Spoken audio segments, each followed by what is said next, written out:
elf ear procedure that I had done.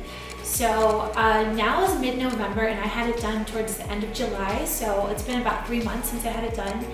And basically I flew all the way from here in Chicago to Spain to get it done by Samba van Slijborg and his wife Aneta. So basically I have been in contact with them for probably the last 2 years to try and like organize the whole thing. Because usually they travel around the world doing it for people, but because of the pandemic, they weren't doing it. So like if you wanted to get it done, you had to travel to Spain, which is what I ended up doing. And honestly, I'm so happy with it. I love the way they look. And honestly, like my only regret was just not doing it sooner, because I had seen pictures online like forever ago about it, and I was like thinking it was Photoshop or something, because it just like, it looks too perfect, honestly. But then eventually I figured out like, oh, there's like a whole Facebook group for this, and this is the artist that does it. So I started talking with them, and the whole time like on my trip to Spain and before, I was messaging with Aneta about like logistics and everything to get there. So before I left, I ended up buying a bunch of essentials, and like the artist will tell you everything that you need to get. So most important is the ear pillow. So basically you sleep with like, you know, your ear in the hole so that it doesn't touch it, because it's really important that there's like no pressure on your ear at any time after you get it done. So I got this one on Amazon. I'll put a link down below for it. And a couple other things that are important are your Arnica Oil. So you can get like a bunch of different ones. This is just the one I got, and it was kind of hard to find because most of them are like homeopathic, so there's basically nothing in them. But I actually managed to find one that has a lot of arnica in it, not just like basically nothing. So I definitely recommend this one. I'll also put a link for it. The other thing that I find really important is a mask that doesn't go over your ears, because again, like you can't have any pressure on them because they're super fragile after. So I got these on Amazon as well. You could probably get them anywhere as long as they have the little ties. And you basically just put it on, tie it in the back under your hair, and then you can see like it just doesn't actually go over my ears at all. So I like these a lot, they're pretty comfy. So okay, the day of the procedure. So the day after I got to Spain, I went to Sampa and Aneta's house, and they have such a lovely home. It's so pretty. And it was my first time meeting them. So basically, I get there and Sampa and I talk for a while, and he just explains like all the risks of the procedure. And like, of course, the chance of happening is really, really small, but you know, it's important to know what could happen. So he explained like, you know, everything that could happen, what to look out for, the aftercare I'm gonna have to do, and just a lot of really good details. The main thing that could happen to your ears, if you're curious, is something called tissue necrosis, where like, you know, they'll do the procedure and maybe somehow your circulation just doesn't come back quickly enough, and like when there's no circulation, your skin starts to die, which is really scary, I know, but the chance is super small. And if it does happen, there's things that they can do to fix it. So I was lucky it didn't happen to me. But anyways, so next I go downstairs, and Aneta starts putting tape around my hair, just because I have a lot of really long hair and I didn't want to cut it. A lot of people, before they get it done, they shave like a centimeter around where their ear is, but my hair is really important to me, so I explained to them that like I definitely didn't want to cut it, and they said it was totally fine. They just put a lot of tape. So she taped my hair up out of the way, and then we got started. So I was so nervous. I was trying really hard not to be, but anyways, it was actually completely fine. So there's no pain at all. You don't feel anything. And it takes about 2 hours, I think, on average. It's about how long it took for me. We actually started with my right ear first. So this is my first time being half elf with this ear. And yeah, so basically the whole time, you know, they're doing it, and like you can hear like little snip snip sounds, which is like a little freaky, but again, there's no pain, so like it's not actually a big deal. And the whole time, like Sampa and Aneta are talking with me, you know, we're talking about like how Sampa used to do modeling just like I did, so it was like, you know, just like totally normal conversation while you're getting your ears pointed, so it's a pretty cool experience. And then after that, I immediately, like once it was done, they immediately showed me a mirror, and I could see that my ear was like already such a cute, like little sharp pointed shape, and I loved it. And that was before all the swelling settled in, but for the first like hour or so, it just looked like it was bloody and there were a bunch of stitches everywhere, but it already looked so cute. So then I went home to rest. Honestly, I probably just didn't really even do that much besides like sleep, play some video games, read. Like I didn't go out of my hotel room at all the rest of the day. And the first night sleeping was fine because I just slept on my like ear that hadn't been done yet. But you know, of course, like once I had them both done, it was much harder because like you have to be so careful not to let your ear touch any part of the pillow. So that's why it's really important to get a pillow that like has a big enough hole where your ear wouldn't touch any part of it. So for the first night of recovery, there wasn't any pain for a while. Like I would say maybe 3 hours or so afterwards is when I started to have a lot of pain. It was just like a deep throbbing pain in my ear this ear, because this is the first one. There's just like deep throbbing pain, but legitimately it wasn't that much. Like I took 1 ibuprofen and it completely took care of it for the rest of the night. So this year my right ear bled a lot, which is actually a good sign because it means your circulation is coming back. So about like every hour or so after the procedure, I would send Sampa photos of it just to, you know, so he could check the progress, make sure there wasn't any like necrosis happening or anything like that. So first night was uneventful besides needing 1 ibuprofen. By the next morning, the pain was completely gone. Like I didn't need to take any more painkillers after that. So then I went back to their house for my second ear, my left one. And it was the same as the first, about 2 hours again, you know, again, like Anato taped up my hair and everything, same as the first ear. And this ear actually like bled way less than the other one. And you know, like no one's ears are exactly symmetrical, so it kind of would make sense that like, you know, you wouldn't have the same type of healing process from one ear to the next.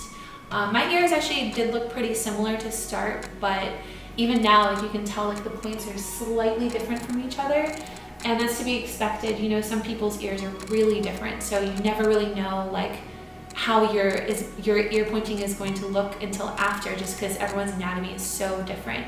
My ears naturally, like before I had them pointed, I didn't really have much of a helix. It was just flat, pretty much all the way through. Which is kind of unusual, but Sampa told me it's like not a big deal at all. You know, he basically created a helix for me, as you can see. So if you have like kind of weird ears like I started with, it doesn't matter. You know, Sampa's gonna work his magic and you can definitely get really cute points. So yeah, again, like during the procedure, the second time was such a breeze because I already knew what to expect, but I still would lay like super still, try not to move at all because it's like, you know, really delicate process. So some tips for healing. Basically, you know, you want to avoid as much swelling as possible, but of course you are going to have swelling. And I think because my right ear bled so much more than my left one did, this one ended up swelling a lot more too. But a tip to avoid swelling is avoid salty foods, because the more sodium you have in your system, the more swelling you're going to have. And I've had a lot of like other procedures in my life, and this is what hospitals would always tell you, like avoid salty food. So I did that. I tried to just have like a lot of fruit, a lot of veggies, like some cereal, stuff like that. And I really didn't have much swelling at all, according to Sampa. He's like, oh yeah, your swelling went down super fast. So I think that's really good, a good tip to follow. And then as well, I think the less swelling you have, in the end, your points are gonna end up looking better permanently, because if you have swelling for a shorter period of time, your body may not build up like as much scar tissue in the tip. And this is something true, like I think of any surgery, like if you have prolonged swelling, maybe for any reason, maybe you had too much sodium or something, it could actually change the outcome. So I think it's really important to do whatever you can to get your swelling down as quickly as possible. And that's what I tried to do. So another thing about my ears that I remember is like my natural ear shape was really tall. Like a lot of people, their helix just kind of like doesn't go up as high as mine does. It just kind of goes more back. Like imagine if your ear was like over here at the tip. So because mine naturally went up so high, I think it helped my points just look better, because now like, you know, my ears are that much higher. Because if your ears naturally don't go up super high, like Sampa can't do anything to make your ears taller, you know, they can't like add cartilage to it, they're only taking away. So something I did before I got it done was like I took photos of my ears, And then I just used Photoshop to kind of like push the points in, but without making it taller, just to kind of see how my ears would look. And then I sent the photos to Sampa and Aneta and I was like, is this realistic? And they said yes. So that's something you could try just to see like what your ears might look like if they were pointy.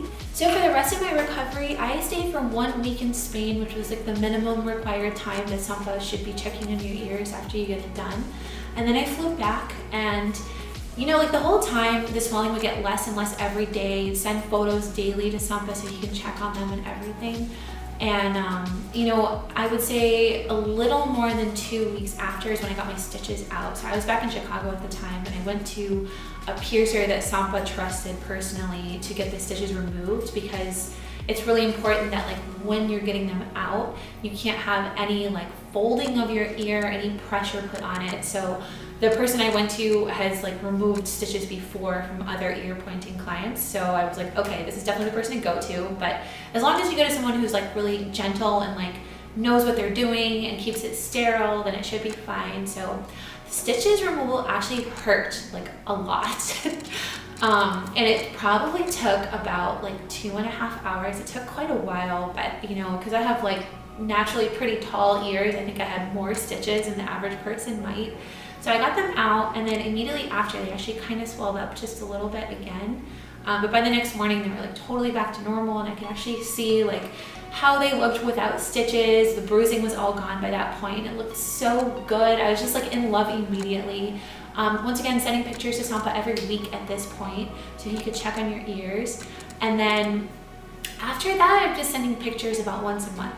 So at this point, 3 months out, I'm so happy with my ears. Legitimately, I would not change a thing other than, like I said before, just getting it done sooner, because I've wanted this for years. Like even before Sampa invented the procedure a couple of years ago, I had seen like other versions of ear pointing done. I'm just like, oh my gosh, I'm meant to be an elf. I want to do it so bad. And I'm so glad I went to Sampa and Aneta, because he actually invented this type of ear pointing. There are different styles of it, but this is the one that I personally like the most. And so he's definitely a person to go to. Him and Aneta are such lovely people, and they're also amazing cooks.